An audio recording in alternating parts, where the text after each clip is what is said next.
السلام علیکم ورحمۃ اللہ۔ اشرا ذو الحجہ میں ممنوع کام، جس کا قربانی کرنے کا ارادہ ہو تو ذو الحجہ کا چاند نظر آنے کے بعد نہ وہ سر کے بال کٹوا سکتا ہے، نہ منڈوا سکتا ہے، نہ مونچھیں پست کروائے گا، نہ زیر ناف بال مونڈے گا، نہ زیر بال بغل اکھاڑ سکتا ہے، اور نہ ناخن ترشوا سکتا ہے جب تک قربانی نہیں کر لیتا۔ تو ایسے لوگ جو قربانی کرنے کا ارادہ رکھتے ہوں وہ اشرا ذو الحجہ کا چاند نظر آنے سے پہلے ان کاموں سے فارغ ہو جائیں۔ کسی نے بال کٹوانے ہیں، ناخن ترشوانے ہیں، یہ کام قربانی سے یہ ذو الحجہ کا چاند نظر آنے سے پہلے ہونے چاہیے۔ ذو الحجہ کا چاند جو ہی نظر آ گیا، اس پر یہ ساری پابندیاں عائد ہو جائیں گی۔ جسم کے کسی حصے کے بال کاٹ نہیں سکتا، زائل نہیں کر سکتا، ناخن کاٹ سکتا ہے نہ توڑ سکتا ہے، اسی طرح مونچھیں نہ منڈوا سکتا ہے، نہ کٹوا سکتا ہے، نہ مشین پھیر سکتا ہے۔ اس کے دلائل: پہلی دلیل صحیح مسلم میں حدیث نمبر 1977، سنن نسائی میں 4369، سنن ابن ماجہ میں 3149 نمبر روایت ہے۔ سیدہ ام سلمہ رضی اللہ تعالیٰ عنہ بیان کرتی ہیں کہ نبی صلی اللہ علیہ وسلم نے فرمایا: اذا دخلت العشر واراد احدكم ان يضحي فلا يمس من شعره وبشره شيئا۔ جب 10 ذو الحجہ اس کا آغاز ہو جائے، یعنی ذو الحجہ کا چاند نظر آ جائے، اور تم میں سے کوئی شخص قربانی کرنا چاہے تو وہ اپنے بال اور جلد کے کسی حصے کی صفائی نہ کرے، وہاں سے بال نہ لے۔ دوسری روایت ہے صحیح مسلم میں 1977، سنن نبی داود میں 2791 نمبر روایت ہے۔ سیدہ ام سلمہ رضی اللہ تعالیٰ عنہ سے روایت ہے کہ رسول اللہ صلی اللہ علیہ وسلم نے فرمایا: من کان لہ ذبح یذبحہ فاذا احل ہلال ذی الحجۃ فلا یأخذن من شعرہ ولا من اظفارہ شیئا حتی یضحی۔ جس کے پاس قربانی کا جانور ہے جسے وہ ذبح کرنا چاہتا ہے، تو جب ذو الحجہ کا چاند طلوع ہو جائے تو جب تک وہ قربانی نہ کرے اپنے بالوں اور ناخنوں میں سے کچھ بھی نہ کاٹے۔ تیسری روایت ہے صحیح مسلم میں 1977، صحیح ابن حبان میں 5918، اور یہ صحیح سنن بیہقی میں بھی روایت ہے۔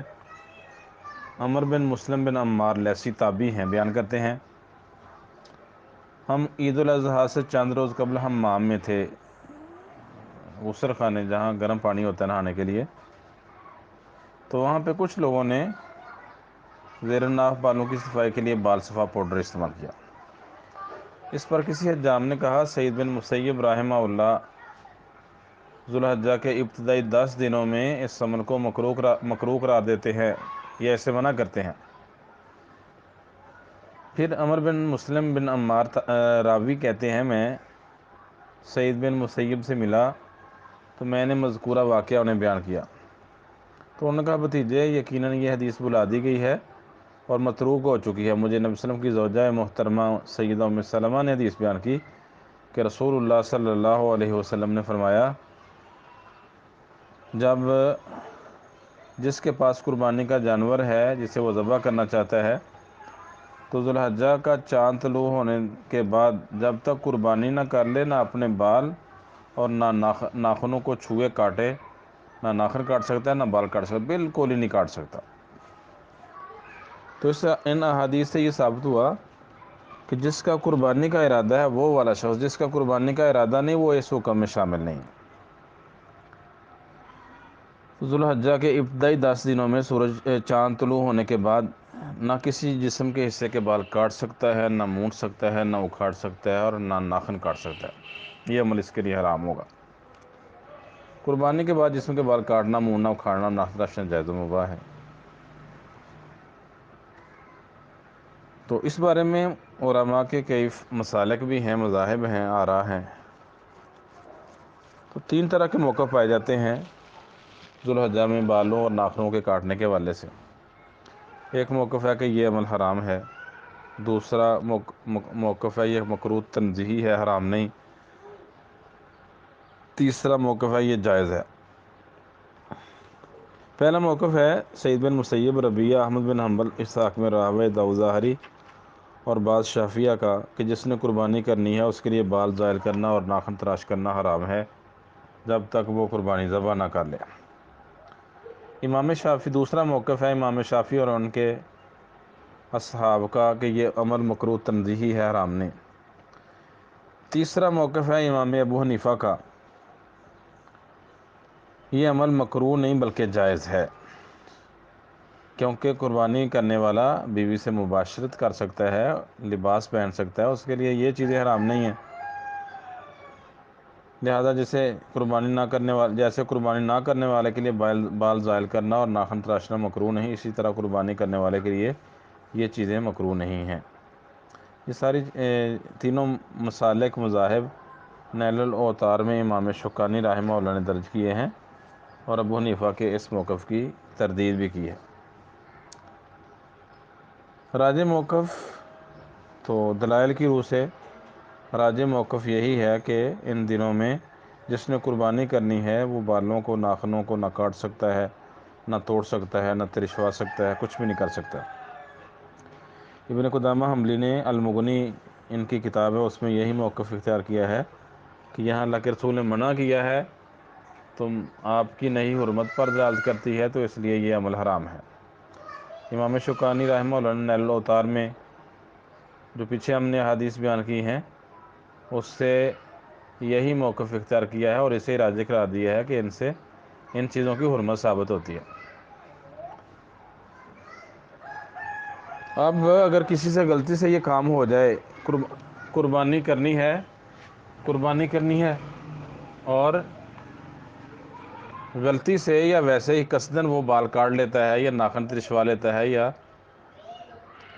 مونچھیں پست کروا لیتا ہے، اس طرح کا کوئی کام کر لیتا ہے تو اس پر کوئی جرمانہ ہے۔ تو دلائل کی روح سے یہ عمل تو حرام اور ناجائز ہی ہے، لیکن اگر کوئی اس گناہ کا مرتکب ہو تو اس پر جرمانہ کوئی نہیں۔ ابن قدامہ حنبلی اپنی کتاب المغنی ابن قدامہ میں لکھتے ہیں کہ دلائل کی روح سے عشرہ ذوالحجہ میں بال اور ناخن کاٹنے کی حرمت تو ثابت ہو چکی ہے، تو ان کاموں سے قربانی کرنے والے کو باز ہی رہنا چاہیے۔ پھر اگر وہ اس کا مرتکب ہو تو اسے اللہ تعالیٰ سے استغفار کرنا چاہیے، توبہ طائب ہونا چاہیے۔ اس پر نہ کوئی فدیہ ہے، خواہ اس نے یہ کام قصدن کیا یا بھول کر کیا۔ اگلا مسئلہ ہے جس نے قربانی کرنی ہے صرف وہی شخص پر یہ پابندیاں عائد ہوتی ہیں یا اس کے گھر کے سارے افراد ہی اس پابندی میں شامل ہوں گے؟ تو ہمارے نزدیک، اور یہ فتویٰ بھی ہے سعودی فتویٰ کمیٹی کا، کہ عشرہ ذوالحجہ میں بال کاٹنے اور ناخن تراشنے سے صرف وہ شخص اجتناب کرے جو قربانی کا منتظم اور سرپرست ہے۔ باقی اہل خانہ جن کی طرف سے قربانی کی جا رہی ہے یا گھر کے دیگر افراد جو قربانی میں شامل ہیں وہ ان امور کے پابند نہیں ہیں، کیونکہ احادیث میں قربانی کا ارادہ رکھنے اور قربانی کرنے والے شخص کے لیے بال اور ناخن زائل کرنے کی ممانعت ہے، اسی کو مخاطب کیا ہے، سارے افراد کو مخاطب نہیں کیا۔ تو جب مخاطب وہ ہے تو اس حکم میں وہی آتا ہے، وہی ان احکام کا پابند ہوگا، وہ ان چیزوں کی پابندی اختیار کرے گا، تو دیگر افراد اس میں شامل نہیں ہوتے۔ پھر چونکہ قربانی کا انحصار سرپرست پہ ہوتا ہے، اگر اس کے پاس گنجائش ہوگی تو وہ قربانی کرے گا، چاہے گھر کے افراد راضی نہ ہوں، اور اگر سارے گھر والے بھی راضی ہیں، سرپرست نہیں کرنا چاہتا تو ان کے تو بس کی بات ہی نہیں ہوتی۔ پھر سعودی فتویٰ کمیٹی فتاوی اللجنہ الدائمہ للبحوث العلمیہ والافتاء، ان کا فتویٰ ہے 13ویں جلد 500 نمبر صفحہ ہے، اس میں انہوں نے یہی موقف اختیار کیا ہے، کہتے ہیں یہ حدیث جس میں بال اور ناخن کاٹنے کی ممانعت ہے صرف اس شخص کے ساتھ خاص ہے جو قربانی کا ارادہ رکھتا ہے، اور وہ لوگ جن کی طرف سے قربانی کی جا رہی ہے وہ چھوٹے ہوں یا بڑے، انہیں بال کاٹنے، موننے اور ناخن تراشنے کی ممانعت نہیں ہے، کیونکہ اصل جواز ہے اور ہمیں اسی جواز کے خلاف کوئی دلیل معلوم نہیں ہے۔ السلام علیکم۔